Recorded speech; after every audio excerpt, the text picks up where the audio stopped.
subscribe now and press the bell icon. Never miss an update. Hello and welcome to Health Live at Seniors Today.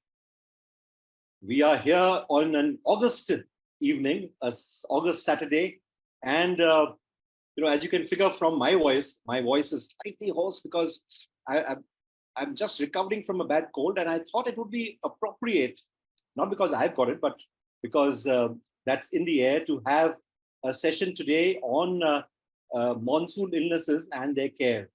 And we are delighted to have here with us Dr. Vedavati Purandare, who is the head of clinical care and a senior consultant and physician and diabetologist at the Cholera's Diabetes Institute in Pune. I will introduce Dr. Purandare shortly. She is an MBBS and MD in medicine from the BJ Medical College in Pune, and she has clinical and teaching experience of nearly 2 decades. She has received the coveted Dhirubhai Ambani Scholarship and was awarded the late Mr. Vasant Bam Prize for her academic performance. She has a number of scientific publications in national as well as international medical journals. Her work on renal disorders and diabetes was presented in a conference at Spain. Dr. Purandare is a regional faculty for advanced certificate course in prevention and management of diabetes and CVD. She is also faculty at the MUHS fellowship at the Cholera Hospital. She teaches theoretical and practical aspects of diabetes to undergraduate, postgraduate medical students and paramedical staff. She also conducts educational and awareness lectures and sessions for laypersons on various aspects of diabetes and lifestyle diseases. She submitted a dissertation on diabetes and kidney disease to the University of Pune, and this is, I think, a first. At least I haven't heard of too many such cases. And she was conferred the PhD medicine degree in February 2022. Welcome to Health Live at Seniors Today, Dr. Purandare. How are you? Thank you so much, Mr. Pradyuman Maheshwari. It is really a pleasure and honor to be a part of such initiative. We discussed yesterday, and I really congratulate you for this initiative, and pleasure having you with in this program today. And I'm sure that we would be having a discussion which would benefit each and everyone who is participating in today's Zoom meeting. I'm sure, Doctor. But before we go on further, tell me about this PhD. And you were already a doctor, a medical doctor. So Yes. what got you to do a PhD in medicine? So basically, in India, the research part is not that geared up because of so many reasons we know. And my professor and HOD from BJ Medical College, Dr. A. L. Kakrani, he was PhD guide in the university, and because of his blessings and his motivation, I could complete my PhD. And my father did PhD in education. So he always dreamt that his one of the kids should do PhD. He is no more right now. But just to fulfill his dreams, I pursued this PhD degree. I'm sure he is a very happy man wherever he is, Doctor. The session that we have today, as I mentioned earlier, I have a bit of a bad cold myself, but we have been looking at several cases of monsoon-related illnesses. I was speaking to somebody from an insurance sector last week, and he mentioned that the number of cases that even the insurance companies have received in terms of claims has leapfrogged this year. Yes. Clearly, there was a need, and many of our readers also asked us to have a session today, and which is why we thought we'll invite you to look at this issue. As always, all of you over here, Dr. Purandare has a presentation which she will make, and after the presentation is made, if you have any questions, please ask them in the Q&A tab, which is there on your screen. Ask the question. Do mention your age and your gender. But before we ask question, before Dr. Purandare, I invite Dr. Purandare to speak, is do remember that the advice given over here in this session is advisory in nature. There's nothing better than meeting a doctor yourself personally and getting a clinical examination done. Of course, post the lockdown, you can always speak with the doctor via teleconsult, consult a doctor online, and as you can do with Dr. Purandare as well. And but the best thing to do is to interact with the doctor one-on-one. Having said that, I would invite Dr. Purandare to make her presentation, and then we will address all the questions after that. Over to you, Doctor. Thank you so much and welcome all of you to this session. I would like to thank my CEO, Dr. A.G. Unnikrishnan, for giving me this opportunity. And we will just, can you see the slides? Yes, we can see it. We can see it. Okay, good, good. You can make it a full screen. Yes, I am just on the way. Yes. So basically, I am representing Chelaram Diabetes Institute, a not-for-profit organization which has mission to create impact in the field of diabetes. In addition to diabetes, we do have multi-speciality hospital. We are into research in the form of Chelaram Diabetes Research Center. We also have on the right side, you can see a logo, which is Diabetes Health, which is bi-monthly magazine in English to improve awareness about diabetes. So just this is a brief slide, and we will discuss in next 10-15 minutes some brief about monsoon related illnesses and how to prevent or control them. We all know that just hearing the word monsoon is a pleasant transformation from a hot scorching summer into a rainy and cooler nature friendly season which we all love. But in addition to monsoon, in addition to rains, in addition to clouds, in addition to blossoming flowers, we also have some illnesses which are more commonly seen in monsoon. And why do we see them? Because as you rightly are seeing here in this photograph, there is rain. And if there is stagnant rain water, which is getting accumulated roadside in the ponds, then the mosquitoes, they breed on it. So most of the monsoon related diseases, they are mosquito driven diseases. They are common during rainy seasons. Then most of them have common symptoms, like as Mr. Pradyuman was saying that he has sore throat, there is body ache. Many of the monsoon related diseases have fever, lot of tiredness. People, they tell us that we don't want to get up from our bed and don't want to walk. So tiredness to such an extent, then reduced appetite, and patients also have severe body ache. So most of these diseases we will discuss one by one, but by and large, most of them, they have these common symptoms. And as we have faced recently COVID pandemic, which was not definitely related to monsoon as such, but monsoon related, we have seen epidemics and pandemics of dengue fever, cholera, malaria, etc. So these are monsoon related illnesses, and more so because of the moist and damp weather, there is no sunlight, and there is basically mosquitoes which are just multiplying day by day. So very commonly in this part of Pune city, Baudhan also, we are seeing dengue fever, which is very common. The symptoms are patients will have high grade fever. Dengue fever is also called as break bone fever, as if the bones are getting broken. Such severe bone pain, muscle pain is there in dengue fever. Many of the times patients will have severe headache. Then there is pain just behind the eyes. Then patients might have skin rash. Then patients might develop diarrhea. So these are the symptoms of dengue fever. Then there are various blood tests which we check for dengue, like dengue NS1 antibodies. And as we all are aware that platelet count is a crucial parameter when we see patients with dengue, because dengue virus specifically attacks blood cell line, which is called as platelet. And if platelet count gradually reduces, then the chances of bleeding are high. So we have to be very cautious when we are seeing dengue fever patients and we do see platelet count below 20,000. There is no specific treatment as such for dengue, but the rest is a very important. Hydration. In dengue, if you see any patient, if day 1 hemoglobin is 13, day 2 it is 14, day 3 it is 15, increasing hemoglobin in dengue is not at all a good sign. If you ask me any patient, if he says that my hemoglobin is increasing, he would feel better.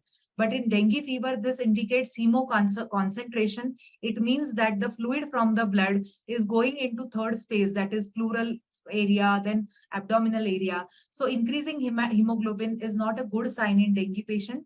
So in them, a lot of fluid intake, 3 to 4 liters oral water has to be given to patients. Then IV fluid, sometimes we give it to patients. If patients are tolerating food and water and platelet count is normal, then 90% of patients with dengue fever can be managed in-house just by eating healthy food, drinking lots of water, eating healthy fruits, good fruits, and most of the patients, they recover. Uh, but if patient has had history of dengue maybe 2 years back, and this is the second dengue fever episode, then we have to be little cautious. We have to be little careful, observant, because the chances of this dengue fever second episode getting complicated is little high. So such patients, we give lot of observation. Then dengue as such is a Aedes mosquito-borne disease. So Aedes mosquito, it breeds on stagnant, clear water, and these biters are day biters. So if a office going guy has dengue fever, then the chances that Aedes aegypti mosquito are in the office rather than in the house, where the person is more in the evenings and night hours, office screening and office, we have to take care of people around him.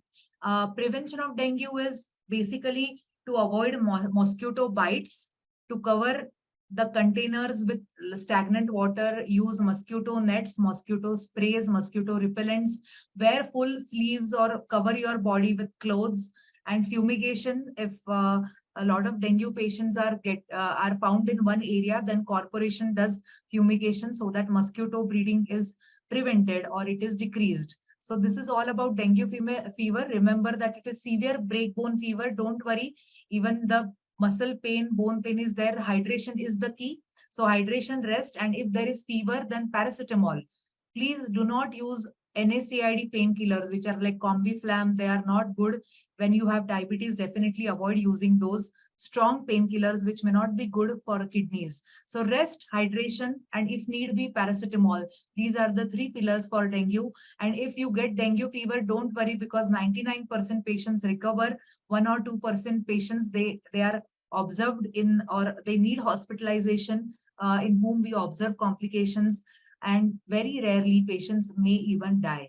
So this is dengue fever. Then coming to another mosquito-borne disease, which is malaria. We all know that malaria, the fever is definitely with a lot of chills, rigors. There is a specific time where the malaria comes, and the mosquito is Anopheles mosquito, which breeds on water. And in addition to chills and fever, patients may have jaundice, patients may have body pain, vomiting, loose motions, and malaria as such is not found in Pune. So if there is history of travel from a malaria pandemic area, if patients are coming from Konkan area, then to Pune, then we expect the malaria as such. So ask history of travel if the malaria pandemic region is not there. In malaria patients, we have to be vigilant for hemoglobin, platelets, for liver function test, for kidney test. So malaria, there are many medicines which doctors prescribe. There are types of malaria like Plasmodium vivax, Plasmodium falciparum. It can be combination of malaria. So these are all symptoms of malaria. Then in monsoon, where there is a lot of water getting stagnant in the ponds or in the farms, if farmers are working there, then this is a bacterial illness called as leptospirosis, not very commonly seen as such. But if patients have three things, one is high grade fever, and then there is bleeding from in the eyes, maybe conjunctiva, bleeding from anywhere, and patient has jaundice, then we anticipate that this could be leptospirosis, where the bacteria, by direct contact of water, they reach the human body. It is usually from the rodent urine, or dogs, or human beings also. So basically the bacteria from the infected animal comes into the water, and then direct contact through the skin, it comes into human body. Antibiotics definitely help in leptospirosis, like doxycycline. Again, hydration, rest, paracetamol, these are the dictums in all fevers which come in the monsoon season.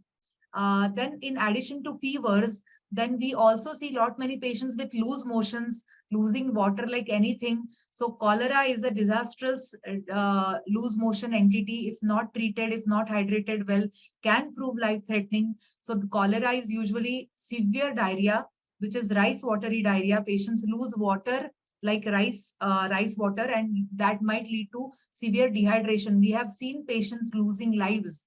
Means in one go, they will lose 5 liters of water in one motion, and then they are dehydrated.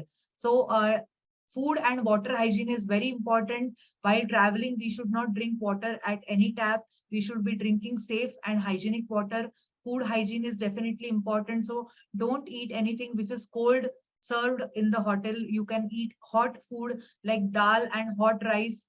Hot dal, they can be chosen when you are traveling. So food and water hygiene definitely is must. When you are eating fruits, then either eat peeled fruits or cooked fruits can be eaten. And then utensils also, we have to be very careful. Cholera is a vaccine preventable diseases. So when patients take cholera vaccine, then they can be prevented at least 80% of the time. So cholera vaccine can be offered to patients who are going to cholera area. Then again, enteric fever or typhoid fever. This is also seen commonly in monsoon area, monsoon season, where fever is there, which is high grade fever. We call it as step ladder fever, where the fever is just increasing day by day. It is not touching the baseline, along with lot of abdominal symptoms, like patients will have loose motion, severe vomiting, then patients will have abdominal pain. So in this enteric fever also, we do some blood investigations like blood culture, which shows the bacteria called as Salmonella typhi grown in the blood. And then we give long-term antibiotics to these patients, because if not treated properly for adequate duration, the enteric fever might come back. So relapse of enteric fever is also seen. Then very commonly influenza or flu-like illness, where patients have upper respiratory symptoms like sneezing, runny nose, then headache, sinuses which are paining, then extreme tiredness. Patients will have complaints of cough, then some breathlessness will be there, reduced appetite. Then some patients, when they are not eating well, they might feel giddy, lightheaded. So influenza, there are various types of influenza. Like we had H3N2, swine flu. Then we had COVID. Then we had H3N2. There are various names of viruses, and there are every year we are advised or suggested to take flu shot, because the virus in that is different. So every year we have to take flu vaccine. So these influenza patients, many of the patients will have mild symptoms, will be managed well in the house with rest, hydration, SOS paracetamol. And after few days, the virus in the blood, the viral load will come down with good hydration. Make sure that any patient who has fever is losing water from the skin, and how much water that person is losing, we cannot count. So any patient with fever, very importantly, good hydration. If patient with fever is having body ache, it means that the hydration is not good. If patient with fever is having extreme nausea with reduced urine output, then hydration is a problem. So please, we have to make sure that any patient around us, or if we suffer from fever, we are going to drink a lot of water. It could be any simple water, coconut water, fruit, juice, tea, coffee, any fluid intake has to be, we have to be making sure that person with fever drinks at least 3 to 4 liters of water. And if this water intake is not proper, or if patient is losing water through vomiting or loose motions, then we have to supplement intravenous IV fluid, which we call it as normal saline or Ringer's lactate. Because if patient is put on IV fluid, then we can give 3-4 liters of IV fluid without patient knowing about it. So this is the way we treat dehydration in patients with fever. Then in monsoon related condition, what are the strategies for prevention and control? General precautions are, as we discussed, food, water hygiene. Then make sure that there is no stagnant water around you. If the stagnant water is there in the pots or in the bathrooms, please make sure you cover it properly. Then prevent mosquito bites, use mosquito nets, mosquito repellents, use full clothes. So these are general precautions. Then travel related precautions, like many a times in monsoon area, the nature becomes so beautiful that we all tend to go out on weekends, and the roads may be slippery. We go for treks there, the roads may not be very friendly. So definitely we have to avoid falls, use proper support while walking, because after rains, there could be some algae which is grown on the roads, which might make the road slippery. Then while traveling, carry regular medicines, carry paracetamol if need be. And then we do see many patients with diabetes, those who are using insulin. They are checking their sugars on glucometer. So these glucometer strips, if they are kept in moist and damp environment, then they may show incorrect values. So we have to keep glucometers and strips in dry box. In summers, the issue is different because in summers, the insulin has to be stored in cool temperature. So it has to be refrigerated. But in monsoon, the moist environment might give troubles with glucometer and its strips. So make sure that they are kept in airtight and dry boxes. And then there are some monsoon related illnesses which can be prevented via giving vaccines. So vaccines initially was only for kids, or it was only for newborn babies, but now adult vaccination is very important, and there are various vaccine preventable diseases in adults, and mainly they are monsoon related illnesses like flu shots. Monsoon is weather of flu. So flu shots once a year we need to take. Please meet your doctor and take a flu shot this year if you are not vaccinated. Then there are vaccines like cholera vaccine, typhoid vaccine, hepatitis A vaccine, and the list is long enough. So adult immunization is very important, and where we can prevent the diseases, but vaccines can be solicited. They cannot be compelled as we advise our diabetes medicines, BP medicines. So vaccines are definitely, the cost of vaccine ranges from around 500 rupees to maybe 3,000 rupees. The vaccine for herpes zoster is little costly, but otherwise vaccines are quite affordable to most of our population. So vaccines, please think over it and prevent yourself from significant illnesses, mainly in the monsoon season. So let us welcome the monsoon with a smile and say bye to monsoon related diseases. Thank you so much. And now we can go for Q&A session. Thank you so much. Thank you very much. Thank you very much, Dr. Purandare, for this session. Let me ask you a question about vaccines. Sure. And this is a slightly personal question as well. Yes. So do you think I would have perhaps saved myself of this cold and cough if I had taken a influenza vaccine? Any vaccine would prevent the disease as such by 80-90%. And secondly, even if you get the flu after taking a vaccine, the complication rate would be very minimal and the severity would be very less. So definitely vaccines may not prevent the disease by 100%, but the symptoms would be milder and complication would be really zero. So you could have taken vaccine, maybe we could have prevented your present flu by 80% chance, 20% chance that you could have got it, but the symptoms would be very less. And we could have managed, means home management would be the definite after vaccination. So patients who have had taken vaccine, if they suffer from flu, they manage in house. If those who have diabetes, kidney disease, malignancy, and they're a little immunocompromised, if they don't vaccinate themselves against flu, the chances that virus will lead to life-threatening or critical illness are high. And after after how many days of a cold or cough can one still take a vaccine? After 2 to 3 weeks, you can take the vaccine. After 2 to 3 weeks, so I should mark my calendar accordingly. Yes, correct. Doctor, there's a question from Shamala Ravi, who's not mentioned the age, but she's a regular on our shows. Nowadays, a sort of fever and cold is prevalent with lingering dry cough that lasts longer. Antibiotics give less effect. What to do then?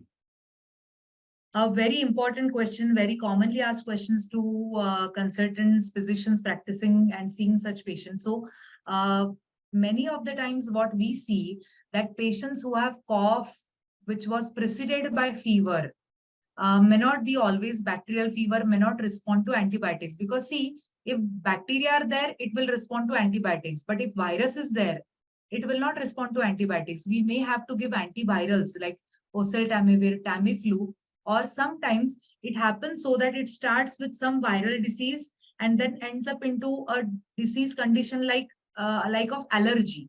So here we have to give anti-allergic medicines also. So usually if patient is coughing for long, we do a simple blood test, which is called as hemogram or CBC, complete blood count. If the white cell counts are high, it means that this is due to bacteria and we give antibiotics. If white cell count is normal, then this is most likely viral or allergic.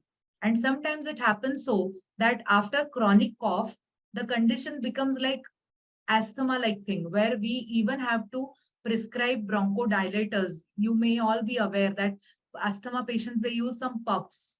So these puffs where patients have to take the puffs, the medicines, they are called as bronchodilators, which dilate the airways, which are usually they have constricted because of the viral or allergic disease process. They dilate and the cough goes away. So patients who have chronic cough, they should consult doctor, do basic minimum test like hemogram. If sometimes our doctors advise chest x-ray, just to rule out a patch of pneumonia in the chest x-ray. And we give accurate medicines, in the sense, if it is viral, then we don't give antibiotics, we give anti-allergic medicines. There are medicines called as fexofenadine. The brand names usually they are there quite a lot. Then there is anti-allergic medicine Montelukast, and then there are cough syrups which also help in such patients. So cough syrups, if cough is quite severe, then we even give puffs to reduce the cough. Doctor, a question to you. At what stage of this cold and cough, the sardi khasi, as they say, at what stage should one consult a medical doctor? Yes, so cough and cold, which leads to extreme illness, where patients are feeling tired, they don't want to get up from their bed. And then these days, after COVID era, post-COVID era, we have the pulse oximeters also. So if oxygen saturation is little on lower side, 92, 93, there is a lot of wheezing. I'm sure all of us know what is wheezing. It is a cooing sound which comes after the cough. So if there is wheezing, there is high-grade fever, then patients not eating well, extreme tiredness, and then oxygen saturation little lower side, below 94, then I think it is good to consult a doctor, do necessary investigations, and follow the treatment plan. Okay, thank you, doctor. There are a few questions on vaccinations. Yes. There's Drija Ganesh who asks, vaccine is valid for how long? That is, I guess the question is on the influenza vaccine. So one year, influenza vaccine is for 1 year. Many vaccines, the effect lasts for 5 years. Some vaccines you have to take only single shot and it gives you lifelong immunity. Like there is a new vaccine for herpes zoster, Shingrix, and if you take one vaccine, then it gives lifelong immunity. So every vaccine, the duration would be different. Some vaccines we have to take it at 0, then 3 months, 6 months. So it varies with individual vaccines. Right. Thank you. Doctor, there's a question from Richard Gomez, who is 70. His question is the use of a nebulizer safe in patients who do not suffer from asthma? I've been asked to nebulize with some vials when I have had bad flu. Yes, so sir, you are absolutely right. And as I told you that there are puffs, nebulizer is a gadget, or it is a machine which delivers some liquid medicine into your lungs. And these usually medicines are bronchodilators, which dilate the bronchi, airways, and they might also have steroids, mild steroids. But steroids, when inhaled inside the lungs, will reduce your cough, rather than taking steroid tablets for the cough, which will have some side effects in the form of little increase in the blood pressure, blood sugar. But these inhaled or nebulized medicines, they act only on the lungs. So they have a targeted approach or targeted therapy where your cough would be less and the side effects would be minimal. So nebulization definitely is advised when patients have chronic cough, which is not getting better with routine therapy. We advise nebulization for patients. Right. Doctor, a couple of more questions on vaccination. Yes. One is from Brijendra Kumar, who's 78. Okay. He wants a little more elaboration on the vaccines to be taken before the onset of monsoons. The other is from an anonymous attendee who asks, does the vaccination not reduce our immunity power? Second question, please. Does the vaccination not reduce our immunity? Okay. So, sir, vaccines are basically when we give a vaccine, the antibodies are produced against that disease as such, which protect from that disease. Like if we take flu vaccine now, flu vaccine basically the inactivated viruses will be injected in my body, and my body will produce antibodies against those viruses, which will prevent me in getting other flu episode, or which will prevent me in getting complicated flu in future. So basically, vaccine definitely will not reduce the immunity, rather it will improve immunity by producing antibodies in our body. And the first question by Mr. Brijesh Kumar is, can I see in the chat box? Please elaborate a little more on the vaccines to be taken before the onset of monsoon. Yes, so vaccines which you can take, one very importantly is flu vaccine. Visit your physician and get prescription of flu vaccines. There are many brands which are available in your local area. Get the flu vaccine shot. So once in a year before monsoon starts, you get that vaccinated. If you are traveling to any area, then typhoid vaccine, cholera vaccine, hepatitis A vaccine, there are various injectable as well as oral vaccines which are available. So you have to, if like patients are traveling overseas in the US, then they have to take Tdap vaccine, which is then measles, mumps, rubella vaccine. Various vaccines are to be prescribed. But for you, when you are in the age group of around 70, then flu vaccine is the only vaccine which you can take around monsoon area. And if you wish to travel overseas, then there are various vaccines which are indicated for you. If you have diabetes, then there is vaccine called as hepatitis B vaccine. Then there is vaccine called as pneumococcal vaccine. Pneumococcal vaccine, we all know that there is a type of bacteria which is called as pneumococci. They lead to various infections like pneumonia, upper respiratory infections, then pneumonia causing septicemia and mortality also. So pneumococcal vaccine, influenza vaccine, hepatitis B vaccine is indicated if patients have diabetes. And in elderly group, there is a vaccine, as we discussed, that chickenpox vaccine is there. Vaccine for herpes zoster is also there. And there are various vaccines which are available to prevent the disease. So better to consult your physician nearby and ask the list of vaccinations you need to complete, you need to take. But pre-monsoon, remember, flu shot has to be taken. One.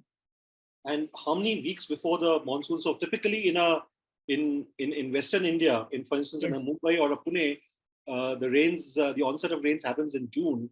Yes. So when should one take yes, the vaccine? June, July is good time to take the vaccine. June, July is a good time to take the vaccine. Yes. Fine. Thank you, doctor. We have a question from Mr. Brijendra Kumar again, who has complimented your presentation. What will you advise for prevention of and cure of widespread viral fever? Is there something that you would, I know you mentioned that in your presentation, but is there something that you would, advise on viral fever as such? Yes. So viral fever we get usually airborne, where we are inhaling those viruses, or we can also get from our hands. So hand washing is very important. Then if you could use mask, which we were using happily in COVID era, but now we have left using those masks. But if you see that a lot of viral fever patients are around you, in your family, in your neighborhood, then you can use the mask. Hand hygiene is very important. Wash your hands. You can use sanitizers also if hand washing is not feasible. And healthy food and good vitamins, mineral support. When we eat fresh fruits, we get good vitamins, minerals. So basically, food will maintain your basic immunity. Then if you could use mask and hand hygiene, that would, in addition, will give you more immunity. So that is how we can look at it. Thank you. We have a question from Vijay Kumar Sharma. He's not mentioned his age, but he says he suffers during the rainy and cold weather by sneezing, nose clogged, running nose, and so-called hay fever. It is said to be due to allergy. What should he do about it?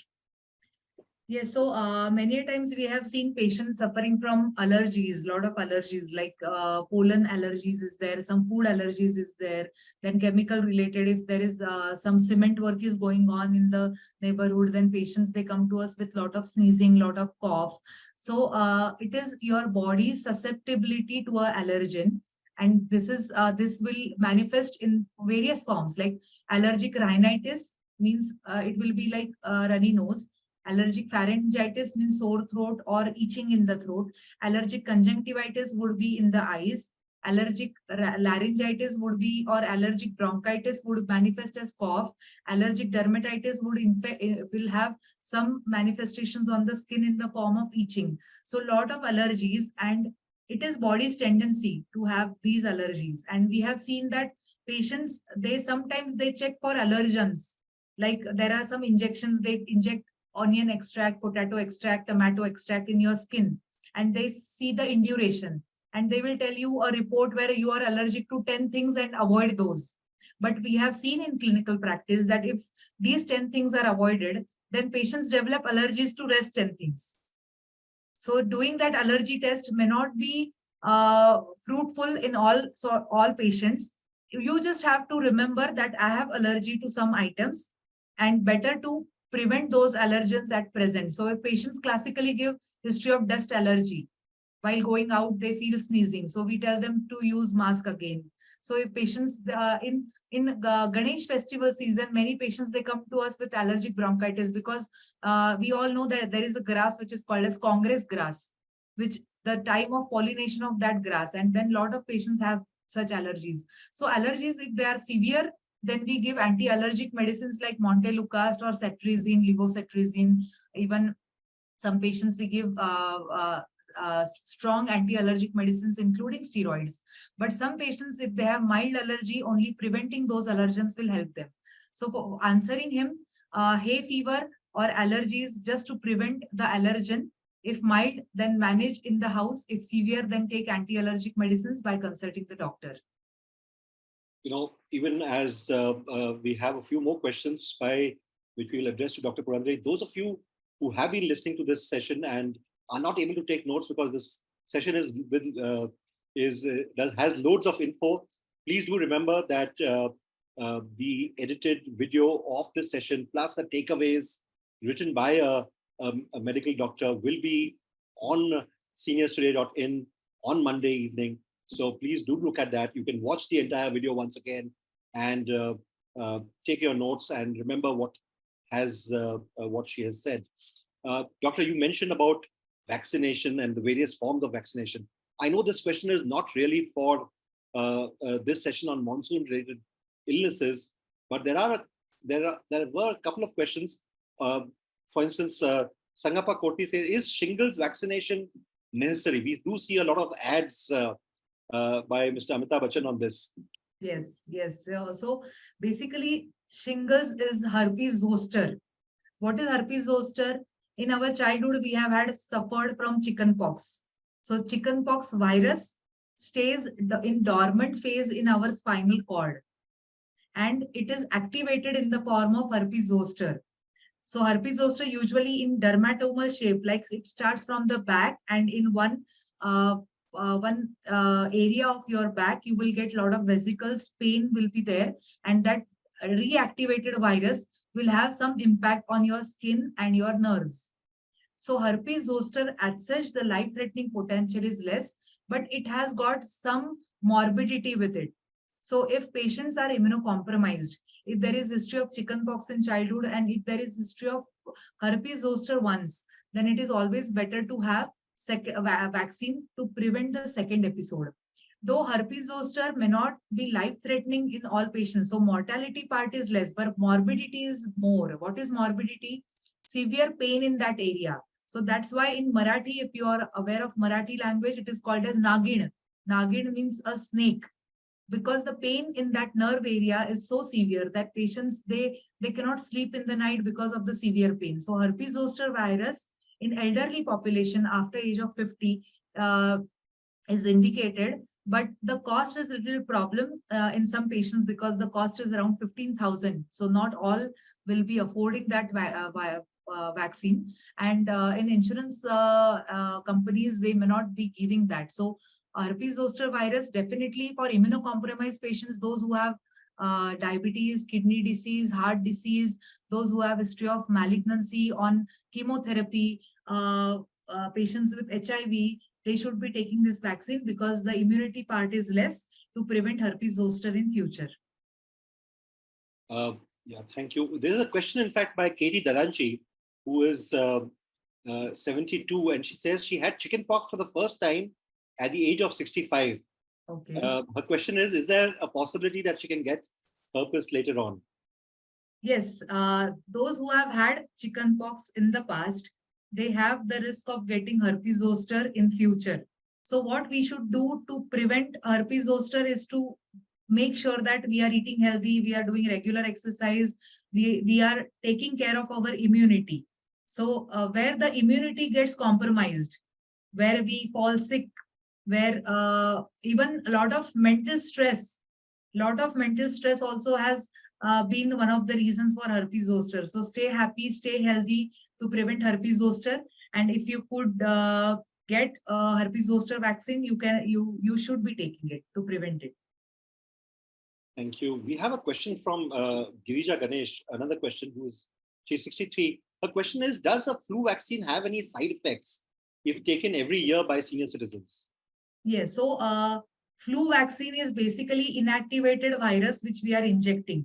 So some of the patients whom we give flu vaccine might give some flu-like symptoms as side effect, like mild fever, mild body ache, mild sneezing, or cold-like symptoms. So mild symptoms similar to that of flu, patients may get after taking flu vaccine, but they are well managed in the house. With some patients might need one paracetamol tablet just to get the pain alleviated and the fever part little less. So very rarely flu-like symptoms as side effect of flu shot, and can be managed by 1 or 2 tablets of paracetamol. That's it.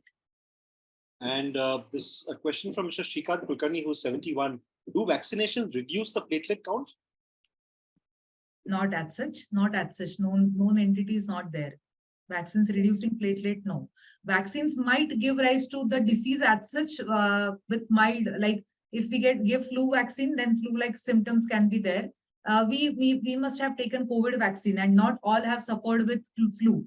So it is basically inactivated virus which we are injecting. But platelet count, it does not have any effect on platelets as such. Doctor, we could go on and on, but I'll just take 2 more questions.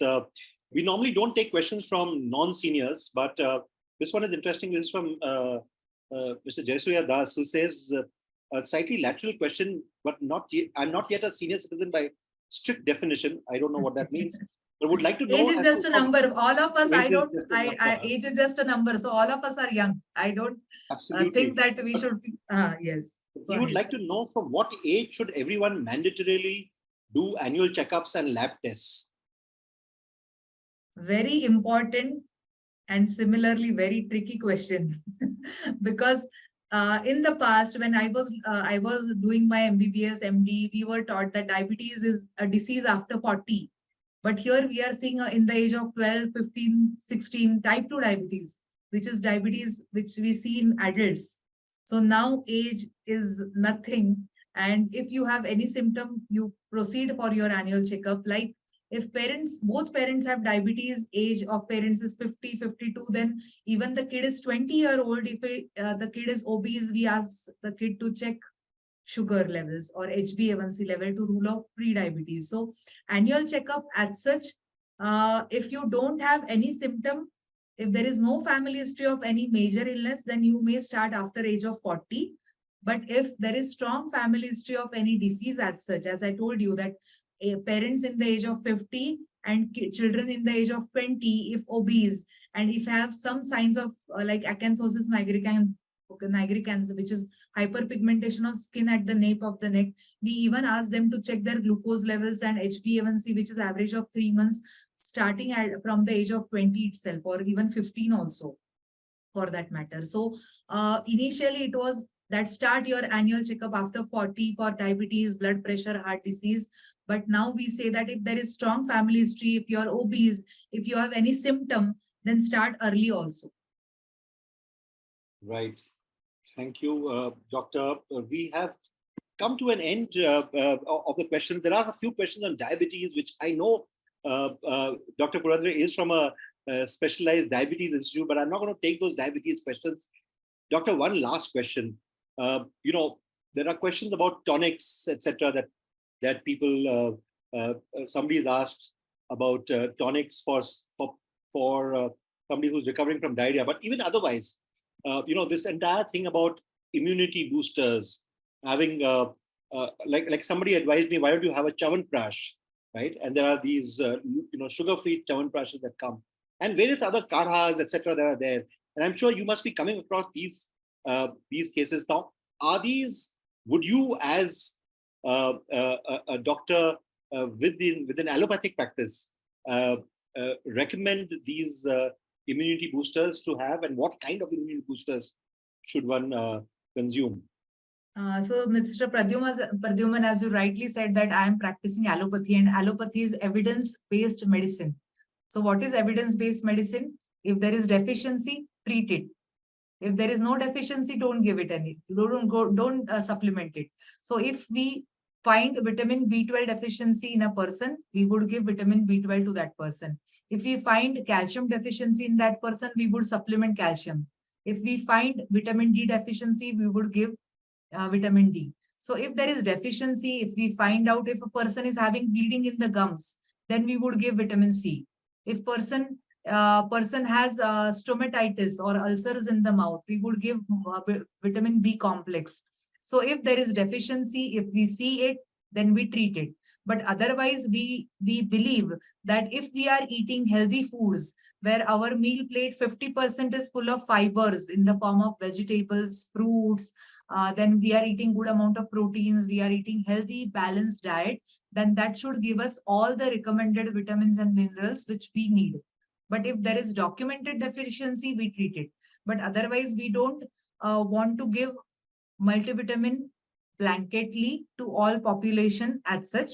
But to tell you very frankly, the vitamins, there are two types of vitamins: water soluble vitamins and fat soluble vitamins. So fat soluble vitamins, if they are taken into excess, they might harm us also. Like vitamin D is fat soluble vitamin. We have seen toxicities also. So just don't take blanket vitamins as such by just going to a pharmacist and just taking it. Consult your doctor before taking any vitamin also. Doctor, I have this vitamin C over here to chew. Is Yes, that something which I should take, or should I? Absolutely, because you have flu. Vitamin C in high dose is found to improve the convalescence in flu. And second thing is vitamin C is water soluble vitamin. So even if it goes into excess in your blood, it will be passed in the urine. So I'm not worried. Please go ahead and take it.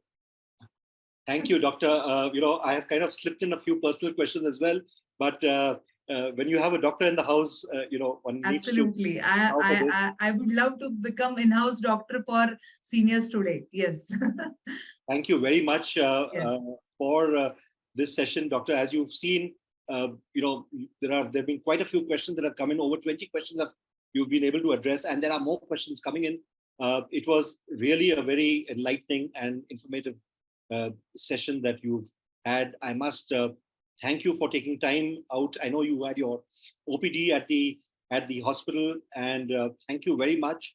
And thank you to the Chilaram's Diabetes Institute for helping facilitate this. As you are all aware, Health Live at Seniors Today is a weekly session that we do every Saturday at 5 p.m. You can set your watch as per that. We start at 5 p.m. sharp, and we have a session on various ailments. We have, of course, done a few general sessions as well, like we did last week on polypharmacy. But we have these sessions every week, and you can join in. You can pre-register. The pre-registration link is there in the chat window. As you know, part of Seniors Today is now the very popular Evergreen Club. So we do a lot of sessions other than the health webinar and our flagship event, the Seniors Have Talent. We do a host of events every day in the morning as well as in the evening.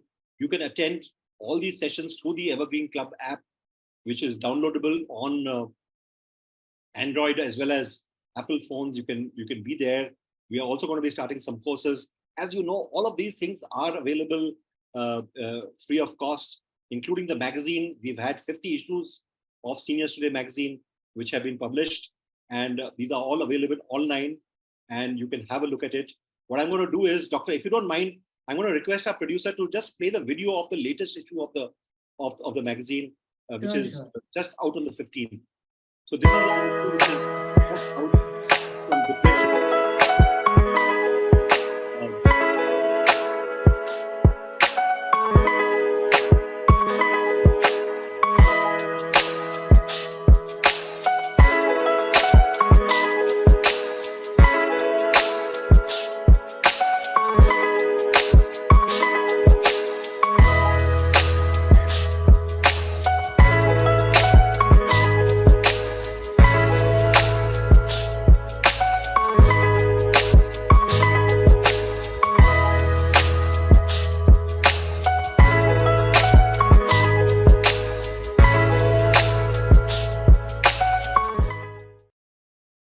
So as you can see, Seniors Today magazine is not just about pensions and health, etc. It's also about lifestyle issues like unusual places to stay. It's also tackling real issues that concern senior citizens like erectile dysfunction. Okay, so these are issues that we discuss, and it's a magazine that has been published from July 2019. You can access the current issue, which we have just seen, as well as our archives on our website, seniorstoday.in. There is content that is refreshed every day, and we have a newsletter at 6:30 in the morning, which you can again set your watch by, and it will be delivered to you Monday through Saturday, and of course a host of activities that we do. Once again, thank you, Dr. Vedavati Purandare, for this session, and we would love to have people from your hospital once again on our session, and thank you once again. Thank you. Thank you so much for inviting me. It was a pleasure being here.